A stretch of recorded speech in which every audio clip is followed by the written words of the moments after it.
Hello and welcome to Adobe Live.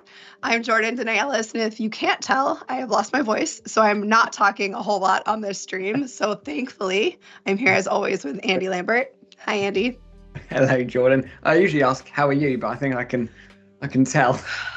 This literally just happened. It's great to wake up a day you're streaming with no voice. So I'm genuinely so grateful that today we were already planning on doing a social recap where you will be doing most of the talking. If you want to intro yourself first, we can start there. Oh, we'll keep it light on you today, Jordan. Then. Yeah, I'll be in the chat. Today I'm hanging out in the chat. Ask all your questions. I'll be so on it. And thank you for partnering with me on this. Oh, of course, yeah.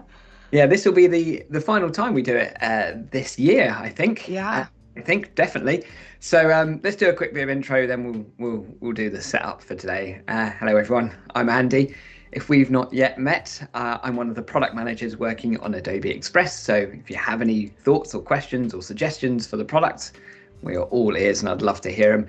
And in my former life, prior to joining Adobe, co-founded a social media marketing technology company, of which we sold to Adobe basically 3 years ago. So just approaching a 3-year anniversary post-acquisition. So spent a lot of time evaluating the direction of social media, working with the networks directly. So that's what this session's all about. Anyway, that's enough about me.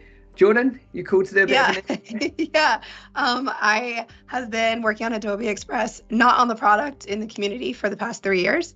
So doing a lot of tutorials, helping folks who can use Express to make their life a little easier, to make their marketing, to make their social campaigns. And for anyone who is in retail, as my previous life, I was running a small business. I know this is a super busy time of year.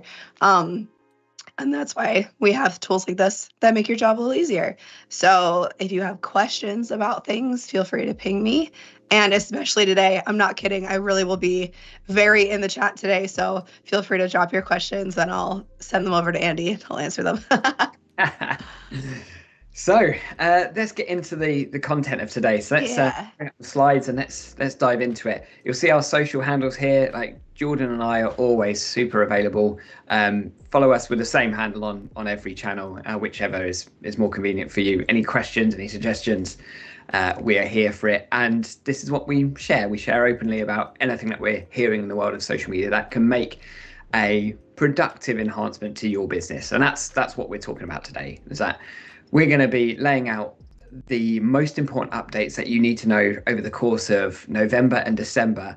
And then at the end, we're going to be summarizing the things that we need to pay attention to in 2025. Now, social media is ever changing. It's like a moving target trying to build a business around social media, as we all know. So the objective of this session today is not to overwhelm or is not to make you feel guilty for not doing everything. Believe you me, Jordan and I do not do everything. It's all about knowing where our opportunities are, what are the things that are going up, going down, what's trending, what are the things that we think we could leverage to grow our business, and then select those in mind, thinking in mind of like who our target audience are and making like informed and educated guesses around the things that we're going to do to inform our product strategy and our marketing strategy. So don't feel you need to do everything. If you take nothing from this, that is all good. But hopefully at the end of today, and our promise to you is that you'll feel empowered in terms of knowing everything that's happening in the world of social. There's typically only about 4 key themes that are happening, which we'll summarize at the end.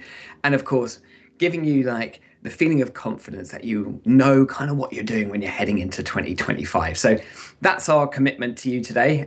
Jordan, is there anything you want to add before we dive in? No, I think you said it. The most important thing is just we don't do all of this. We're not expecting you to either. So feel free to, don't let this stress you out. Take what's helpful and feel free to not worry about any platforms or strategies that just don't work for you. Exactly.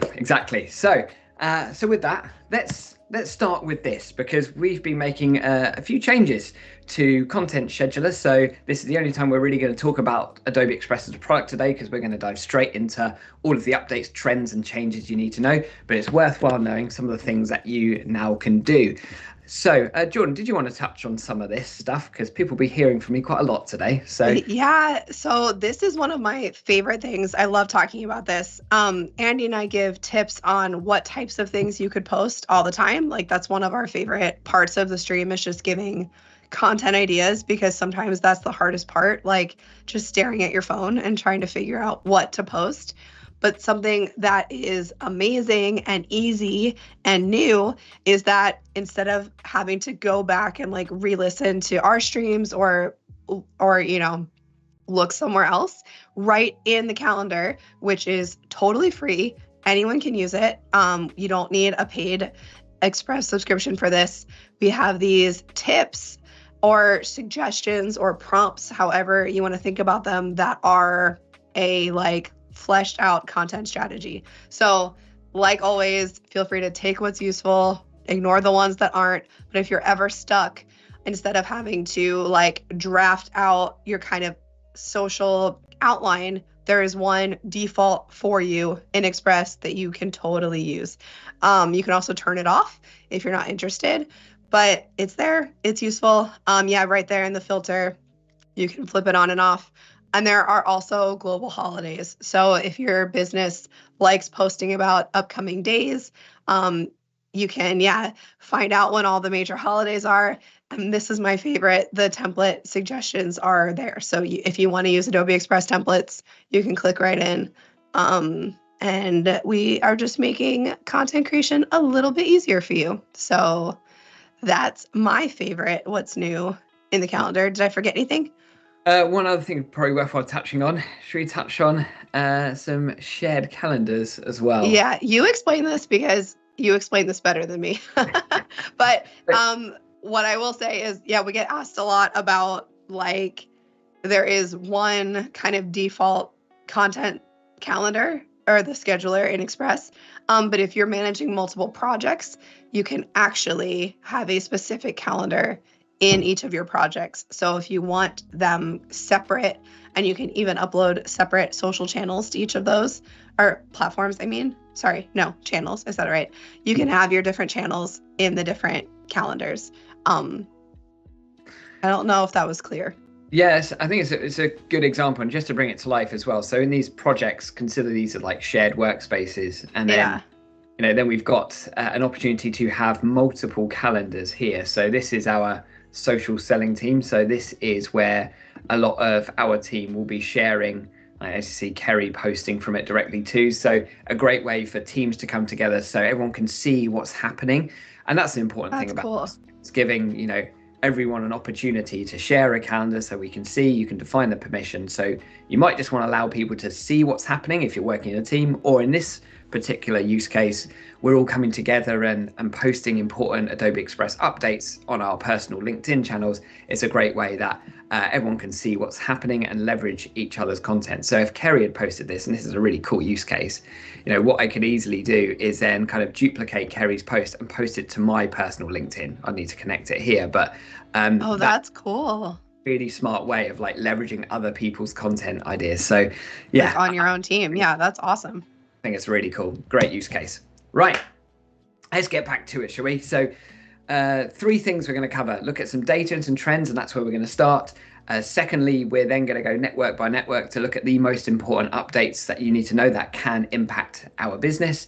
And then finally, we'll summarize the things that you really need to know and basically stitch together everything that we'll cover over the next 40 minutes into 4 key updates, and then show you what to look out for 2025 as this our final roundup for today. So Jordan's mentioned it already, but fire away with any questions that you have. We're here for them, here to help.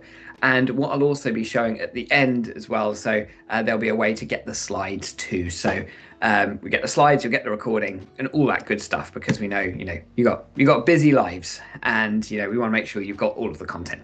All right, so this was one of my favorite reports I've seen in a long time, and we spend a lot of time in like marketing circles debating like what's more important, like brand awareness type of marketing or performance marketing. So performance being like paid ads or like Google search, that kind of stuff.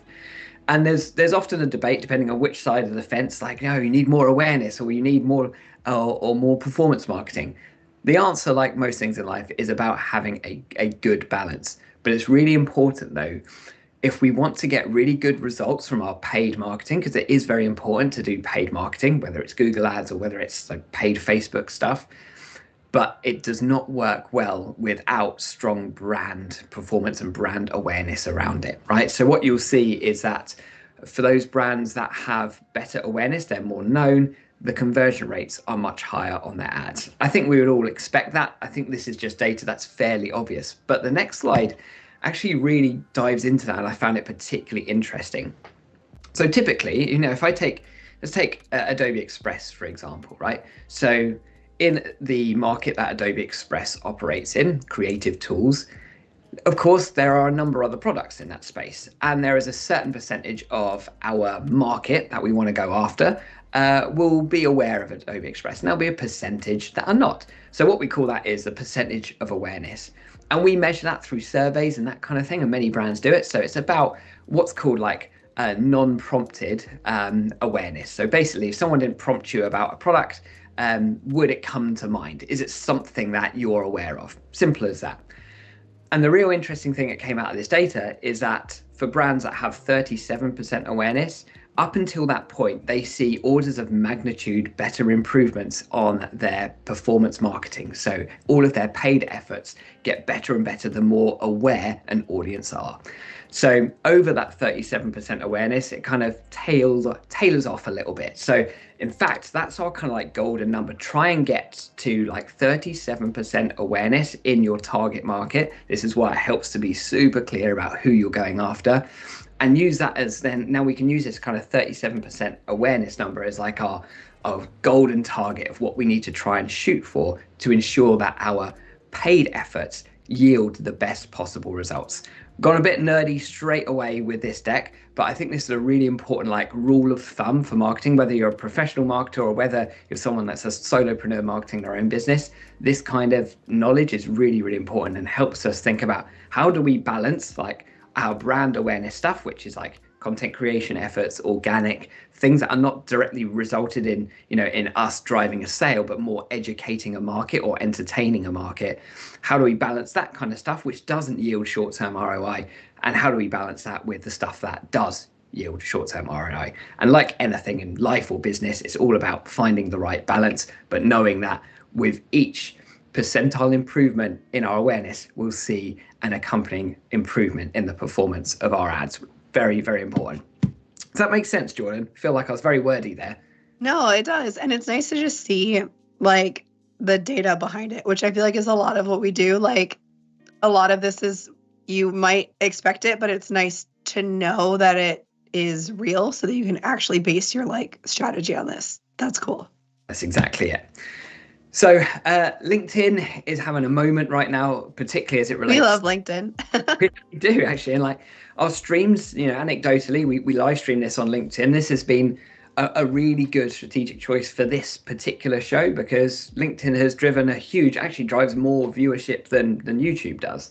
That's not to say YouTube doesn't matter right now, but it just really emphasizes the point of how powerful LinkedIn is in all manner of ways. And it's particularly relevant because LinkedIn video is the thing that's driving a huge amount of growth. Both increased viewership, more people come to the platform to consume video. LinkedIn are also pushing video a lot. So it's like the perfect melting pot of opportunity for brands to capture this organic opportunity that exists on LinkedIn right now as it relates to LinkedIn video. So a good degree of opportunity here. And some data from the Search Engine Journal, because we always like a bit of data, as we know. So LinkedIn video posts generate 3 times more reach versus text-only posts. But the important trade-off here, and we're going to talk about this a few times because there's quite a few platforms that show very similar dynamics, which is video content drives more reach. So you'll see more people viewing your content when it's video. It doesn't necessarily mean that's going to drive more engagement. That's not necessarily a problem, right? Because, more awareness, we've just been talking about the importance of brand awareness. So more people seeing your message and your content is a good thing. But it's always important to think about how do we balance our content strategy across different formats, because LinkedIn text posts are still the ones that drive the most engagement. So they'll have most likes or most comments. So it's important we just think about the right balance to it. And that's very similar to how Instagram is playing out in the mix between Reels and feed posts, particularly carousels. Like Reels generates much more reach than other content formats on Instagram, but Instagram carousels and Instagram feed posts generating more engagement. Simple as that. So making sure we have a good balance of both. We've been talking about this balance quite a lot already over the course of the last 10 minutes of this show. Very important that we think about how do we balance our content strategy across different formats, not just different platforms. So if you work in a business or you are a CEO, you're in good company, because more CEOs are getting active on LinkedIn. So there's a lot of great data around LinkedIn at the moment, which really shows that it is having a moment right now.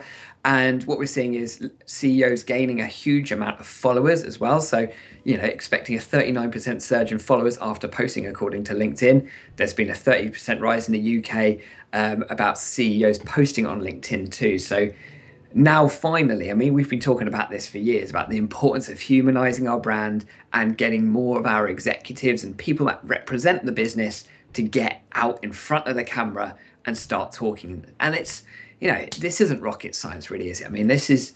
It is always what I class as a small business superpower, because the individual behind the business, you are the business. Jordan, you ran a small business and still do for many years. And the brand is you. Yes, it's a different company name, but ultimately you are the brand, right? Actually, my company is my own name, so that isn't even a different name. Well, I guess I have another side one. But yeah, for me, like that was my marketing, was like people, kind of community marketing over anything else. Like people bought from me because of me, and me being like the voice of the brand was the whole reason to have one.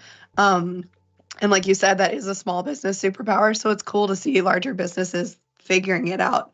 And I've seen this on LinkedIn. It's really cool. You're like, oh, that's the person behind, something that just kind of feels like a nameless brand. It's really cool. Definitely agree with that. Also, it's very interesting for those users that are in the EU and the UK that are watching this.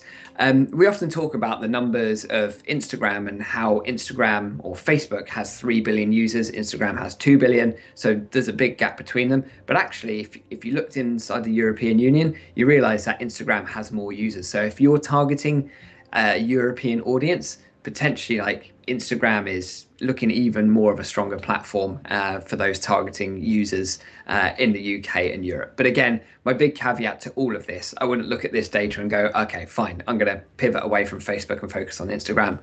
Focus where your audiences are, and we can do that purely by talking to them, evaluating, running surveys to try and understand where your audience is consuming their content from, and then go there rather than using this data. But hopefully this data is useful.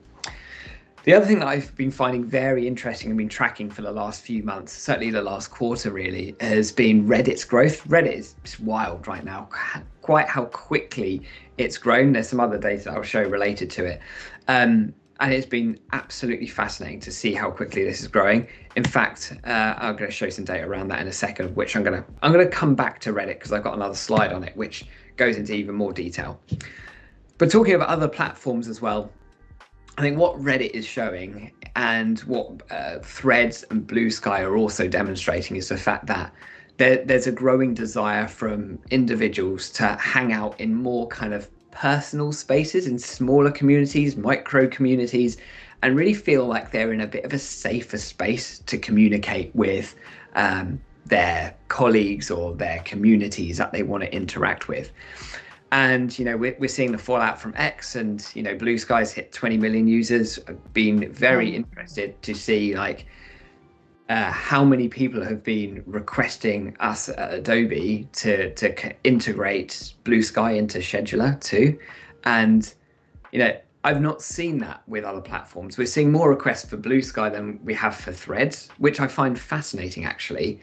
And certainly more than like, we never got asked once for like Be Real or Clubhouse or anything like that. So it shows to me that this Blue Sky is actually like more of a product that's here to stay, and people are seeing it a little bit more as like a business orientated messaging tool. So this is fascinating. I don't know if you spent any time on Blue Sky, if you've got any thoughts on this one, Jordan, or anyone, of course, anyone listening in. I'd love to know how people are using it too. Yeah, I would love to hear in the chat. I have one. I posted, I think, one thing, and I've been just not very online lately, so I haven't really played with it, but I'm sure with the holidays coming up, I'll just be kind of sitting online a little more than normal. I'm sure I'll end up hanging out over there. I feel like during my my vacation is when I end up doing a little more just casually. Like right now, my social interactions are pretty much like get on, do my job, leave. And so it'll be nice to just kind of relax a little bit and check out what's going on. Because I think it's really cool, like the fact that new platforms are popping up to kind of fill gaps that they're seeing makes a lot of sense. So this is exciting. Definitely. Yeah, this will be one to watch for next year. As is Threads as well, right? So Threads is growing at an incredible rate too. It's interesting to see like there's a bit of a battle raging between Threads and Blue Sky, like saying like, oh no, we've got more users, we've got more growth, yada yada. So it's fascinating to see this playing out. And what I find particularly interesting for both of these platforms, there's nothing new, right? This is social networking as we know it. People we follow, chats, threads, that kind of thing. There's no real novelty here, and I see that as a good thing, right? Because both Be Real and Clubhouse were more novelty because, oh, it's a little bit different. This is a slightly different way of approaching social. Both Blue Sky and Threads are really not. They're very much iterative type of platforms, which means that with that level of growth, it shows that there's still a growing user need and a latent user need for people to feel like we still want to follow people and have control of our own feeds and that kind of stuff. But at the same time, there's also like a continual appreciation for like the more entertainment first platforms, right? So TikTok, Threads, Shorts, all of those more kind of algorithmically led entertainment first platforms will continue to be really strong into next year. And again, it's about that balance where the short form video platforms, actually your followers counts won't matter as much anymore. That's going to be great for reach, but you'll have increasing opportunities through these different platforms, whether it's Threads, Blue Sky, etc., to then get a little bit more hands-on with communities and have much more kind of in-depth, more intimate conversations with groups of individuals. So it's kind of like two ends of the social media spectrum. I feel like social media overall is kind of getting pulled both ways. I feel that increasing divide between the two. Does that make any sense, Jordan? Yeah, no, it totally does. And what kind of underpins some of the stuff I've been talking about? I mean, this is UK data, but it's very similar to what we see across the rest of the geographies. Well, particularly Western world's behaviours are very, very similar. A couple of things to call out, like in the UK, Reddit is the UK's fastest growing platform, which I find fascinating. Huge growth year over year. This is as a result of the partnership with Google, which means if you go to Google, you search pretty much anything, you're going to see links to Reddit threads. They are so heavily prioritized, and it is paid dividends for them because now they're seeing huge spikes of traffic.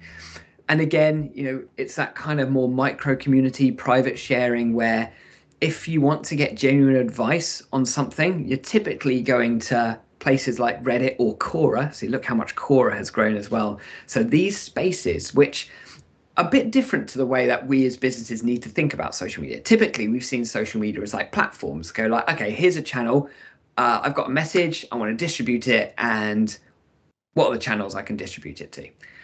There's a place for that in social, but increasingly as we go to 2025 and beyond, really we get out of social media what we put in, right? And if we need to spend a bit more time as businesses in listening mode, trying to understand what the communities are saying, what the sentiment is around our product or our business.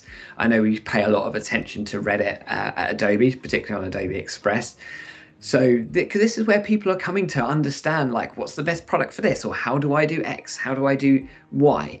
Not only is that great for our content ideas, it's also wonderful to like help our brands be part of a conversation. So it's higher lift for sure, but it also means that being good at social media as a business is not just about, oh right, what should I post this week? It's about being active in the communities and carving out time, a couple of times a week to dive into those either Reddit threads or look at whatever core conversations are happening around your industry.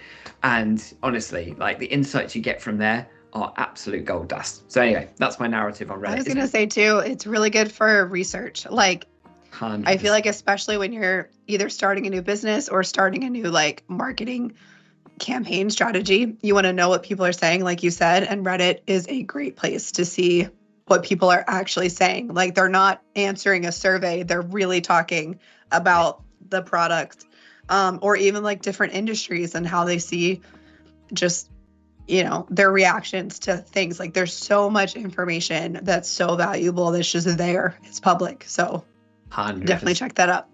Yeah, definitely agree with that. And the only final thing to talk about on this very, very nerdy slide is the power of YouTube and TikTok still in how long people spend on the platform. I say this very regularly, but it's worthwhile repeating again.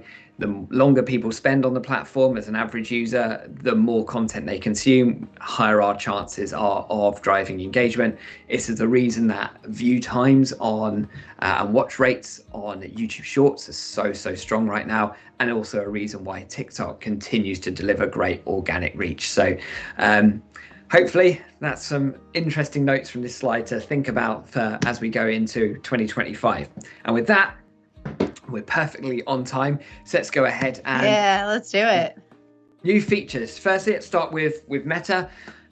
This is really cool. So across all of the broadcast channels that exist on Facebook and Instagram, they're now allowing them to become interactive. Super useful. So now broadcast channels, which annoyingly are still limited to those with 10,000 followers. So I unfortunately cannot put myself in that category. But broadcast channels are, well, two things are particularly important about them. One, it underpins the kind of rise of private sharing. More people are DMing their friends on Insta than commenting on posts. So there's a big shift in the way that people engage. Certainly in younger generations are less willing to comment on posts. So how we quantify engagement might well have to change in future. I'll talk more about that in a second. But broadcast channels overall also are like a really nice way for us to collect communities around a certain topic, right? And the nice thing about this is that it's like a newsletter subscription. People will receive our updates, right? So I think this is super powerful, whereas broadcast channels was just one to many and that's it. It's a broadcast. But now they're kind of turning into more groups. This kind of looks like the future of Facebook groups, really, if you ask me. I like that. I like that a lot. So I think there's a lot to be done on this. I think there's a lot of opportunity for brands here. So Insta, big change here. Well, big or small, depending on your preference here. This has always been one of my kind of personal beefs, which is hashtags and the overuse of hashtags. Instagram have already said, like, don't use more than 3 and 5, and now they're removing the ability for anyone to follow hashtags anyway. The reason I don't like hashtags hugely, because I feel like they overcomplicate content strategy. We think, oh, like, what hashtag should I use? Doesn't really matter, to be honest with you. All we need to do is choose relevant ones, because quite frankly, well-chosen hashtags don't save a bad post. That's, so we just need to think about what actually matters, which is creating good content for who we're trying to serve. So it's one of those things. It's nice to put in like the box of like the kind of nerdy stuff we don't really need to care about on social media. There's enough complexity in this world. We don't need to worry about hashtags, and clearly Instagram are feeling the same. I would still add, like, if I talk about like social media updates, I still hashtag social media manager in my post, because I'd like it if people are still following those hashtags. I still want it to show up because that's relevant.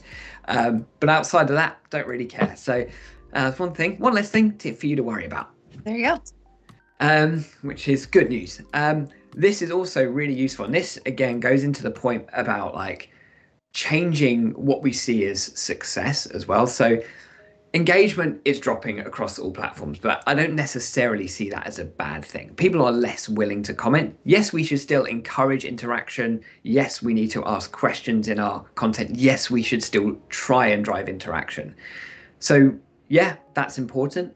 But actually, views are becoming increasingly more important. And particularly, I really like this metric that they're bringing in, which is the source of views. So where those views are coming from, is it in the recommendations? Is it in feed, reshares, or profile?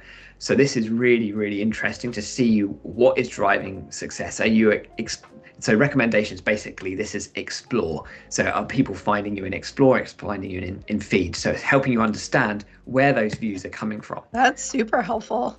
Yeah, that's great. Yeah. Really, really useful. This is the other thing that's really useful for Instagram analytics is, again, this is all about views. As you'll know, we reported this last month, I think it was, where Instagram were changing their primary metric away from engagements to views. So views, again, super important, especially on Instagram and TikTok as well, because our followers don't matter as much as they once did, right? And it's all about like, is our content of good enough quality that is getting recommended in the feed and algorithmically served to people who have the interest for the thing that we're talking about?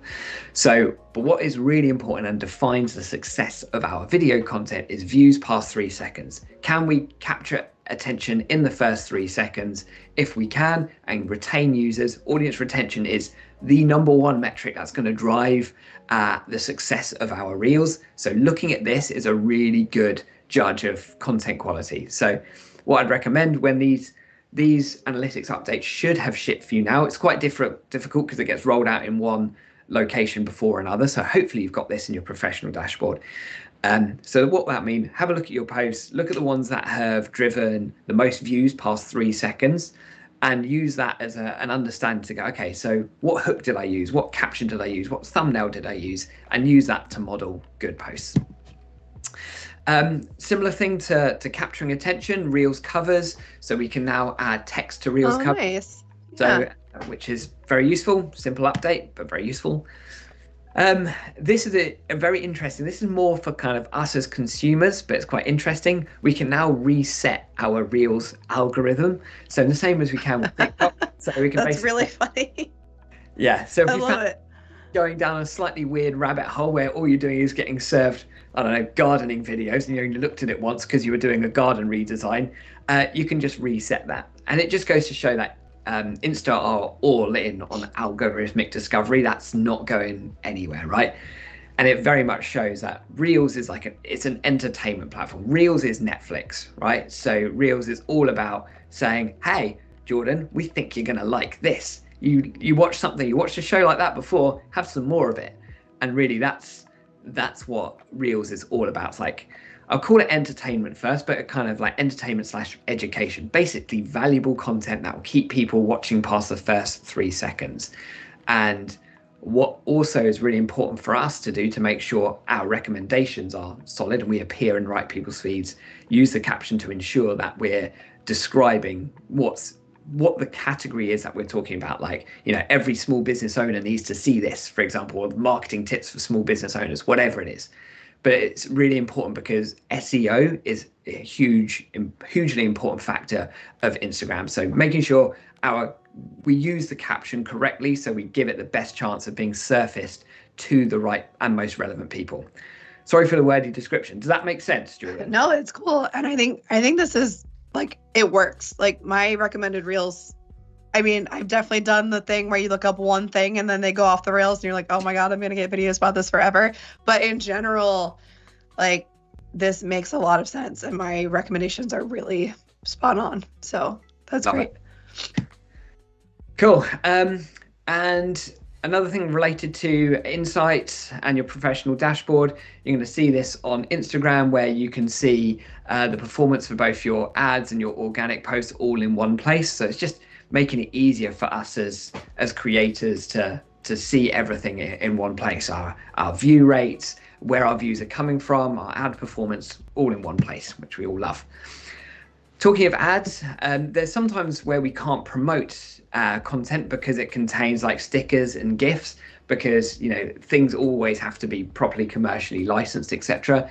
The rules seem to have been loosened a little bit related to that. So if you are a content creator or you regularly post like UGC stuff that has some stickers and stuff on it and GIFs, the kind of restrictions have been lifted a little bit. So we've got a bit more flexibility in terms of what we can boost here.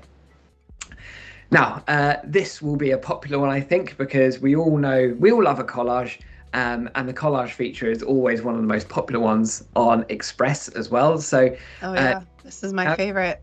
This is my jam. Yeah, exactly. Especially when you've done things like you, Jordan, because you've been traveling loads, you've got loads of pictures. This is a great way to do your photo dump. I love it. I love it. Yeah, so very, very cool. Your highlights for your stories are moving to your profile grid as well. Oh, interesting. Continuing to do stuff to optimize our profiles as well. So that should have changed now, but mine haven't yet. But just know there might be an upcoming change here. All right, Facebook. Instagram was the biggest one, so let's fire through some of the other ones. Again, just like Instagram did a month ago, they're switching to views as the primary metric. Again, in the wake of like the Explore feed that's come to Facebook, their pushing of Reels, all of that kind of algorithmic based discovery that we've just been talking about. That's why views are like the primary metric too. So we do need to think about how we define success going into 2025. And again, like thinking about the purpose of both the platform and the content format. If we want to drive reach, which is where we started with the very start of this presentation, we want to drive reach and brand awareness. Short form video is a place for that. And the way that we would judge success is predominantly in views. And if we want to try and drive engagement, so kind of mid-funnel type of stuff, that's where we'll want more kind of conversational led platforms, which might be Reddit or Quora, or might be Blue Sky or Threads, etc. Whatever it might be, those formats that will drive more engagement. So it's all about thinking, how do we justify success? How do we make sure that we're using the right platform and format for the purpose that we want to drive? Cool. So more strategic choices. I touched on this a second ago, so bit of a spoiler alert. An Explore feed is coming to Facebook Reels, and I think Facebook Reels is probably one of the few like saving graces of Facebook for Business, because as we know, pages are a bit dead. Groups are still a thing, but naturally don't quite have the same traction as they once did. But there's still 3 billion users on Facebook logging in every single month. 60% of the time spent on Facebook is consuming video, and Reels is all about like putting content in front of the most relevant people. So potentially, Reels on Facebook could well be an opportunity for us to kind of counteract that, that decline in organic reach. If you're a business and you want to still make Facebook work for you, Reels could be that way to drive that opportunity. This is also really valuable for Facebook Reels as well, that they've added some more buttons so people can message you on WhatsApp and Messenger. Really great if you're like a local business or a shop or something like that. You want to drive inquiries straight away. And we know that people are less willing to comment publicly, so it's a nice way to encourage that more private interaction. You imagine if you put a little sticker to say, find out if it's still in stock, press the button and then people can interact with you directly. I think that's pretty cool. And all of this stuff available to us for free organically. So there's a lot of good stuff that we can use as a business. Cool, right then.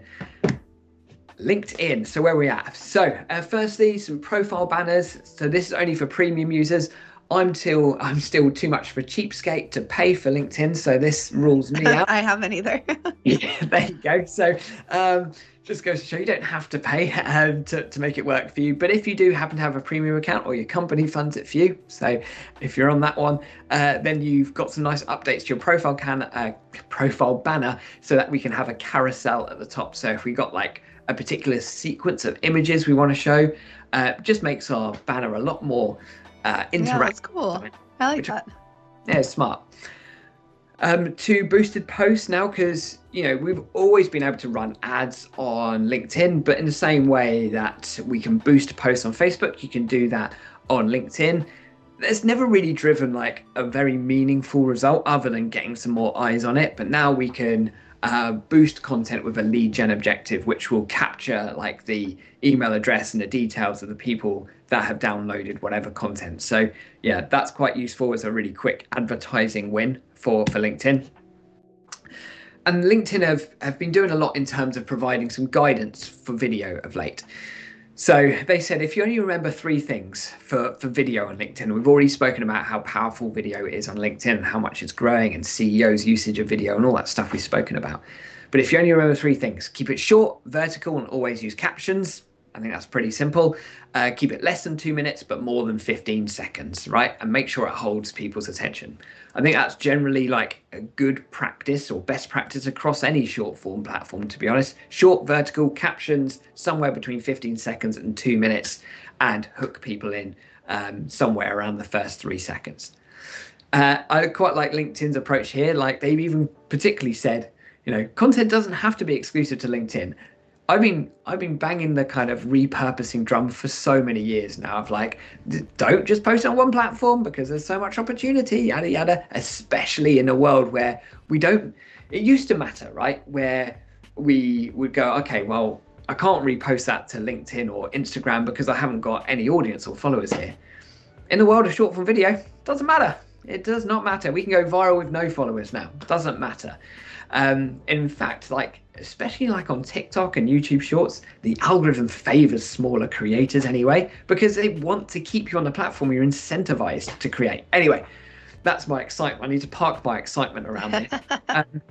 But like, this is a great opportunity with LinkedIn. It's like increasingly it's going to be recommendation based. They actively want content from other platforms because, and the reason that they're asking for this, and which is a very important opportunity for us to know, is that they don't have enough video to go around. You know, they've got more demand than there is supply. That is a golden opportunity for us as business owners, creators, whatever, because we want to be in that supply. We want to be able to meet that demand. So good opportunity there. And also, one thing that will continue to be important on LinkedIn is like that strong accompanying post, making sure we've got at least 50 words. So we need to still tell a good story, which is, you know, has always been important on LinkedIn too. But anyway, 3 things: short, vertical, captions, repurpose content, and make sure we actually put some effort into the captions too. My little caption hack is I record videos on LinkedIn all the time. I do a video, and because I speak better than I write. That probably says quite a lot for how badly I write, I reckon. But anyway. I do too, though. I always like saying what I'm writing out loud before I write it. Yeah.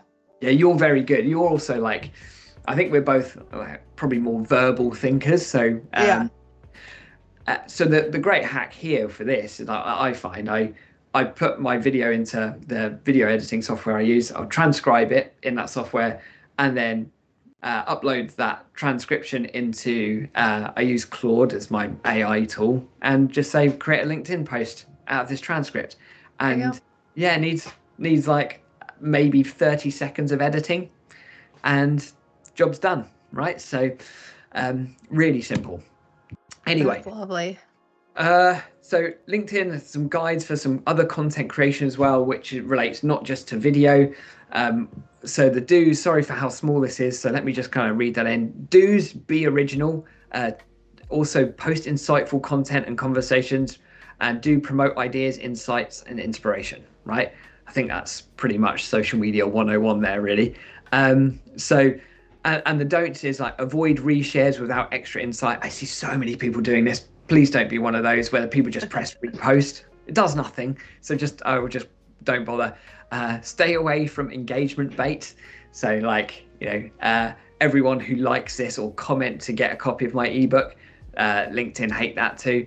And don't add irrelevant posts and comments. I think this is pretty much just like standard rules. But again, it's not a very high bar to be good on LinkedIn. Just post something kind of interesting, strong hook, write in short paragraphs. Interestingly, this says use relevant hashtags. I still don't see if it's actually valuable. I tend to use one really. And end with a strong call to action. That's it. Pretty simple.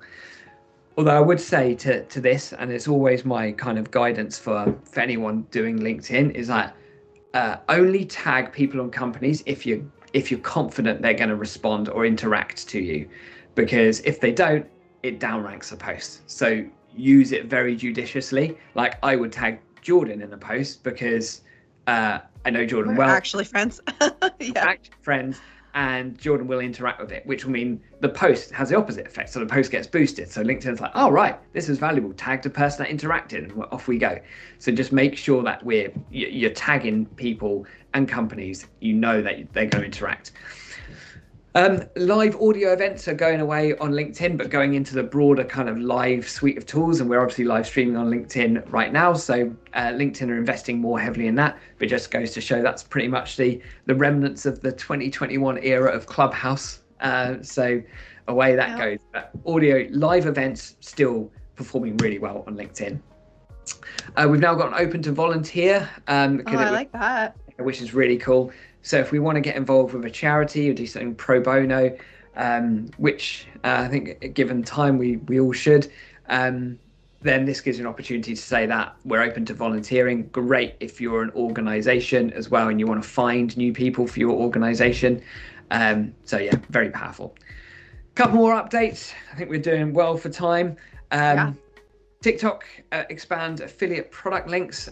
TikTok have turned into like an e-commerce, like it's really bizarre. Yeah, I mean, not bizarre, they've been heading that way, but it's so funny to me. It's wild. It is wild. They did on Black Friday, they did $100 million of sales, which is insane. Obviously it's still tiny compared to Amazon, but they're really going after Amazon hard. And the bit that they're really strong at is that they know the power of the creator and the individual.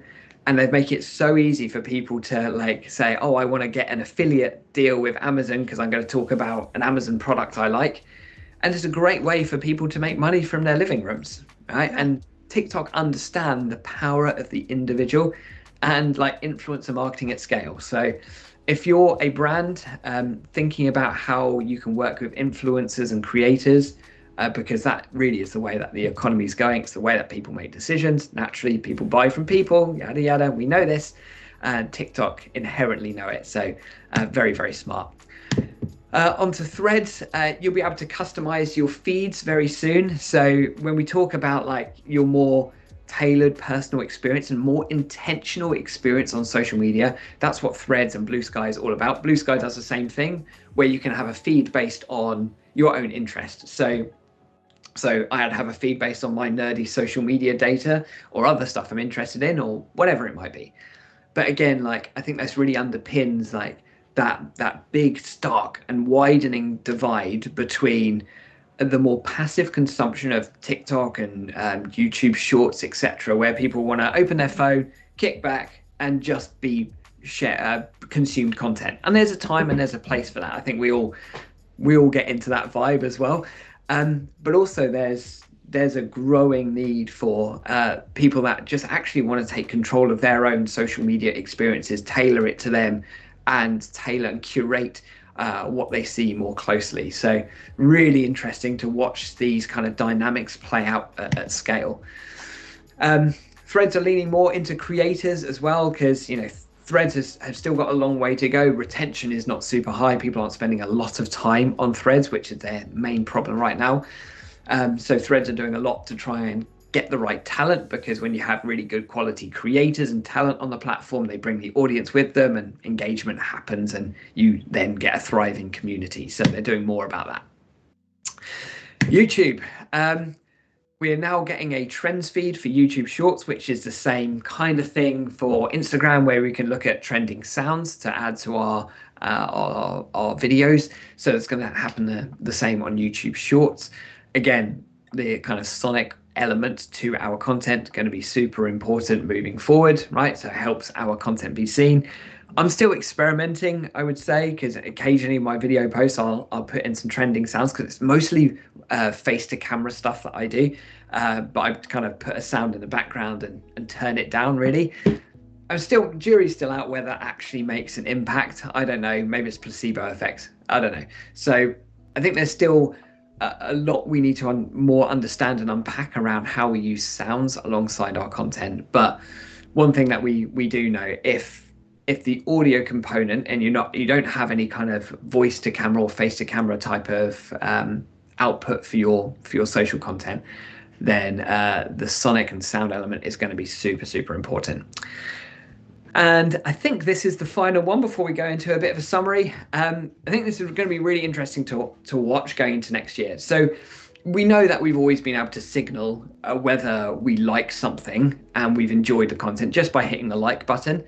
But what's going to happen here is that this kind of hype program will allow people to like hype someone to say, I really like this. Essentially, it's like a super like, and you only have so many of them to give on a certain day.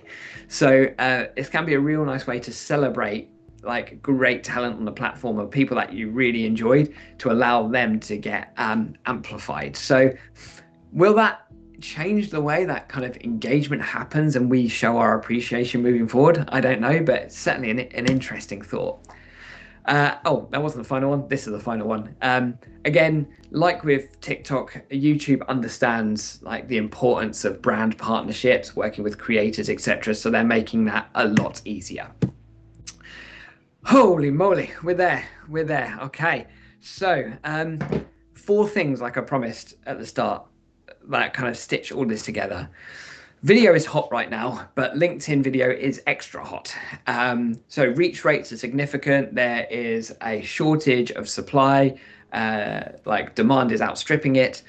What success will be driven by really is going to be driven by dwell time. So people going to be watching past the first 3 seconds, and they going to consume your content because the hook is strong. And the other thing that drives LinkedIn success is people resharing it. So drive that action that you want. So, repost this if you found this useful. It's a great call to action.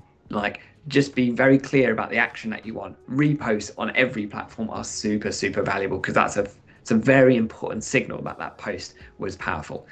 I've spoken lots about the battle between Threads and Blue Sky. Again, that stark divide between the algorithm-driven, entertainment-first platforms and the conversation community-driven platforms. Like, there's going to be a growing divide here. I don't think there's going to be necessarily any single winner or loser, but we're going to see an increasing like fragmentation of those smaller communities, which I actually think represents a really interesting opportunity for brands. Facebook's investing in Reels. Reels continues to grow across all meta surfaces. Is that a way to reverse the decline in organic reach? Again, all of that kind of reach and awareness-led content that's not driven by our social graph does give us a huge amount of opportunity. And like I've just been talking about, YouTube and TikTok continue to understand the power of creators. My call to action, as it always is pretty much at the end of every one of these sessions that we do, is like, think about who you can work with, who can you collaborate with, who are those people that have influence of your target audience. You don't need to partner with Kylie Jenner, right? It's actually better when you work with smaller people, right? That it's not necessarily about paying them money to post. It's about finding the right value exchange. Can I give them free product for them to talk about me? Whatever it might be. But, like I said earlier, social media is about you get out what you put in. So if you're spending time with your communities in Reddit, in Quora, or spending time with the people that have influence of your target audience, that's where the magic happens, not just posting and hoping something will go viral. It's actually a very intentional act being successful on social. Is there anything, before I round out this and the final bit, final 2 minutes on the what to expect next year, is there anything you want to add to this, Jordan? No, just thank you so much for doing all of this. Like, this is so much work, and keeping up with this is so hard. So I'm really glad we can have these streams to help everyone. And I'm really thankful that you put this all together, because I could never. So thank you. Thanks for telling us what to do. You definitely could. And I'm pleased I could save your voice for this stream. Yeah, thank you. Thank you. Yeah. So what's happening next year? What are we going to look for? So if LinkedIn is your vibe, then, it's going to be hunting season, really, because video content, amazing opportunity there. Newsletters are popping off on LinkedIn. I recently repurposed my newsletter from my Substack to LinkedIn, and my word, the growth was ridiculous. So newsletters has been incredible.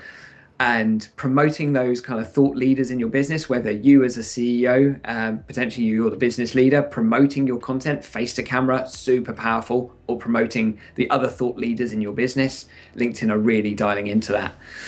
Private sharing, creating shareable content will continue to grow, getting people to repost, finding ways you can have those more kind of interactive, small community activations, whether it's those broadcast channels or simply like using the stickers across Insta and Facebook to encourage people to like DM you or whatever. All about views for video content. So think about, again, like your success criteria for the different types of content that you'll create. Gen AI will continue to dominate into next year. And yeah, two other pieces, and I've kind of touched on them. The only thing I haven't spoken about is like social search is driving brand discovery. So making sure we're using our kind of keywords in our caption, and use our social captions across all platforms like we would like our blog post, to ensure that we've got like the right keywords so that we can appeal, because more and more people are intentionally using the search function on social platforms to find out about what they need to hear about. And with that, I think I just about made it in time. Yeah, that's amazing. Here is your QR code to get to the slides. So let's leave that up for a second. And you want to round us out, Jordan? Yes. Thank you so much for joining us. This QR code is the slides to like every time we do this every month. So thank you again, Andy, for putting this together. Thank you for joining me in the chat, everyone who was chatting with me.